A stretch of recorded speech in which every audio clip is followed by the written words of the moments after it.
future of tomorrow depends on the decisions we make today, where technology is the catalyst. Assalamu alaikum everybody.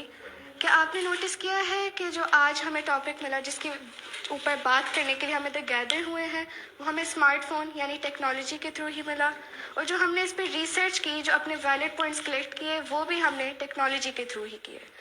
तो आज का topic है कि क्या technology ने हमारी ज़िंदगी आसान बनाई है या मुश्किल। And I am in favour that technology definitely made our life easier, और इसके पीछे बहुत से रीजंस हैं जिनमें से कुछ मैं आपके साथ शेयर करूंगी। टेक्नोलॉजी ने हमारी लाइफ को ऑटोमेट कर दिया है। अब हमारे पास इतनी मशीनरी और डिवाइसेस हैं, पहले जो काम जिनमें करने में बहुत ज़्यादा टाइम लगता था वो अब बहुत कम टाइम में हो सकते हैं। जैसे हाउस होल्ड मशीनरी है, ओवन, स्टोव्स, माइक्रोवेव्स और so much more, washing machines, जो जिन्हें पहले करने में वो काम बहुत टाइम कंज्यूमिंग होता था, लेकिन अब वो हम कम टाइम में कर सकते हैं और बाकी टाइम हम किसी और काम में यूटिलाइज कर सकते हैं। टेक्नोलॉजी हमें ग्लोबल कनेक्टिविटी प्रोवाइड करती है। हमारे रिलेटिव्स या हमारे फ्रेंड्स चाहे वो दुनिया के कौन से कोने में हो, हम इंस्टेंटली उनसे कम्युनिकेट कर सकते हैं। तो ये एक बहुत बड़ा फ़ायदा है। और टेक्नोलॉजी हमें एक कन्वीनियंस भी प्रोवाइड करती है, जैसे ऑनलाइन शॉपिंग है और ट्रांजैक्शंस है, बैंकिंग है। पहले लोगों को अपना बहुत टाइम निकाल के जाना पड़ता था, यहाँ से रोड जाएँ, फिर वहाँ से बैंक्स जाएँ, वहाँ पे ट्रांजैक्शन में लाइनों में खड़े होकर इतना टाइम लगाएं। अब ईजिली वो मिनट्स एंड इवन सेकेंड्स में ट्रांजैक्शंस कर सकते हैं, ऑनलाइन शॉपिंग्स कर सकते हैं, वो पार्सल्स उनके डोरस्टेप तक आ जाते हैं।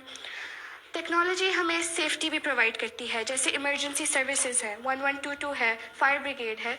इंस्टेंटली अगर हम वो नंबर्स डायल करते हैं तो वो भी हमारे डोर स्टेप तक पहुंच आते हैं, और वो हमें गाइडेंस भी प्रोवाइड करती है, लाइक वर्चुअल असिस्टेंट्स अगर हम कहते हैं, गूगल, मेटा, सीरी और इस तरह के बहुत से हैं। कोई भी प्रॉब्लम हमारे साथ होता है हम इनसे गाइडेंस ले सकते हैं।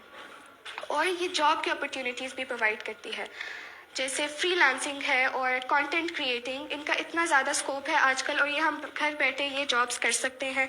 साइबर सिक्योरिटी भी एक बहुत बड़ा इसका स्कोप है, और ये भी हम घर बैठे ये जॉब्स कर सकते हैं। और ट्रैवलिंग टेक्नोलॉजी हमारी ट्रैवलिंग को भी बहुत आसान बना देती है। जीपीएस नेविगेशंस हैं, हम इजीली उससे डायरेक्शंस लेके अपनी मंजिल तक पहुंच सकते हैं। हम राइड हेलिंग ऐप्स हैं जहाँ पे हम वहाँ पे राइड बुक करते हैं, वो हमें डोर स्टेप से लेके आके मंजिल तक पहुंचा देती है। लैंग्वेज ट्रांसलेटर्स हैं, अगर आप किसी अब्रॉड कंट्री में चले जाते हैं तो आप इजीली लोगों से कम्युनिकेट कर सकते हैं। और ट्रैवल बुकिंग है, अगर आप कहीं जा रहे हैं तो आप ऑलरेडी होटल्स एंड रिजॉर्ट्स वहाँ से ही बुक कर सकते हैं। तो अब एक एग्जांपल मैं आपको देना चाहती हूँ। कुछ साल पहले ही जब कोविड-19 था, कोरोना वायरस था, तो ये एक टीचर्स और स्टूडेंट्स के लिए टेक्नोलॉजी एक बहुत बड़ा बेनिफिट था। हमारी जूम क्लासेस होती थी, ऑलमोस्ट फॉर ईयर हम लोग लॉकडाउन में थे।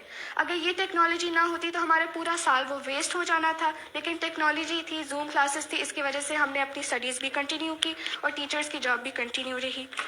अब मेरी अपोजिंग साइड के लिए एक क्वेश्चन है कि आप कहते हैं कि टेक्नोलॉजी ने हमारी ज़िंदगी को मुश्किल बनाया है, तो क्या आप मुझे बता सकते हैं कि आप अपनी ज़िंदगी के 2 महीने बग़ैर इस टेक्नोलॉजी के गुजार सकते हैं? मोबाइल फ़ोन्स है, कंप्यूटर्स, जितनी भी टेक्नोलॉजी है, इवन के व्हीकल्स, उन गाड़ियों पे जहाँ पे आप यहाँ तक आए हैं, क्या इस टेक्नोलॉजी के बगैर आप अपनी ज़िंदगी के 2 महीने गुजार सकते हैं? Thank you.